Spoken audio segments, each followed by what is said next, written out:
Nasip eyler. Şimdi kurban degen sözde, mana kurban beyreme deb aytamiz. Allah Teala'ga yakınayı degende, qariba degan sözde alıngan deb aytamiz. Aynışık yakınayabız, o'zimizga eng qadrli bo'lgan ayberlarimizni berib, endi biz sarıqlarını çalabız, dualarını qilamiz, ana ulaşabız, yordam etamiz, Allohga shukr.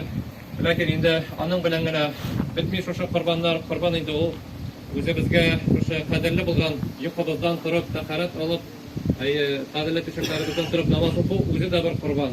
O'sha masjidlarimizga o'zimizning endi ülüşlerimizni kirtuv, bir qozoq qina bo'lsa da, ko'pmagina da bo'lsa da haqlab, endi sadaqatlarimizni beruv, o'zimizga qadrli bo'lgan mollardan bu da qurban o'zimizdan, bu da endi Alloh taolaning rahmatlarına erishishga bir sabab.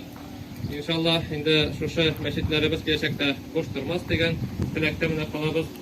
Kelajakda da tag'in da o'sha masjidlarimizga yurib, kelib, jiratlar buni jum'a namozlarına, xotin-qizlarga endi jiruv tıyılmagan ham bizning opalar bitinda darslarga yurilar, jay bo'yina, qish bo'yina, jay kuni endi mana bolalar bilan o'sha jayga лагерьlar deb aytamiz, uyushtirgan bo'lsa, tag'in da o'sha yerliklarda iymon, islom tag'in da nuri balqar edi, hamda tuganlik jiplarini tag'in da nig'itib, tag'in da umrlaringizda uzunayuga tag'in bir sabab bo'lgan bo'lsa edi, ham o'sha yerlikdagi ziyoratda yotgan qardoshlarımızga da dua olarak barsin sırtındağı kılgan namazlarımız, dualarımız kanda itenlerimizge